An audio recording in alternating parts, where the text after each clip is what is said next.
Temptation. Temptation comes from the devil. Until we die, we're going to be tempted. St. Ignatius says that the devil is the enemy of our soul. St. Thomas Aquinas calls the devil the tempter. St. Augustine says that the devil is an angry dog on a leash. St. Martin calls him a bloody brute. Jesus calls the devil the father of lies and murderer from the beginning, and Beelzebul. These are three sources of temptation.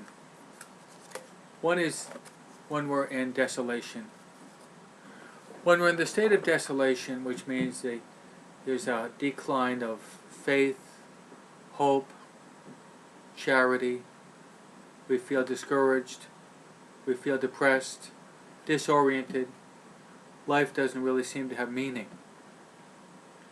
then that is a time in which the devil will tempt us.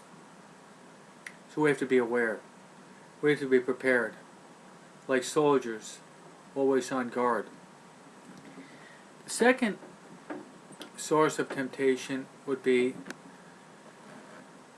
the devil knows our weak point. We can call that the kryptonite. Do you know your weak point? I think a good way to become aware of your weak point is to go through the capital sins. And then every night to do a daily exam and to see if you've given into those capital sins. Capital sins classically are 7. Gluttony, lust, sloth, greed, anger, envy, and pride. The devil knows your weak point. You should know your weak point. And finally, the devil will often attack us when we are tired, when we're sick, when we're frustrated. He sees this state of soul. So this is when he'll attack us. St. Ignatius gives us a rule on what we have to do when we're in the state of desolation and we're going to be tempted. Ignatius says we should pray more. We should be faithful to our meditation. We should examine our conscience to see what is the reason behind our temptation.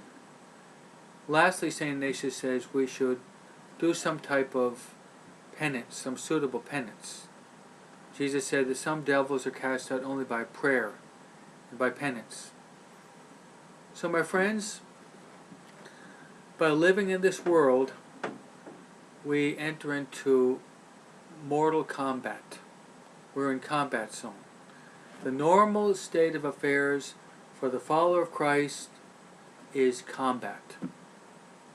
When you're confirmed, the bishop gives you a little smack on the cheek, and what that symbolizes is that we should be ready to suffer for Christ. St. Paul compares our life to that of an athlete. St. Paul says that we have to fight the good fight like a boxer. We have to run the good race like a runner, a marathon runner, and await the prize that awaits us.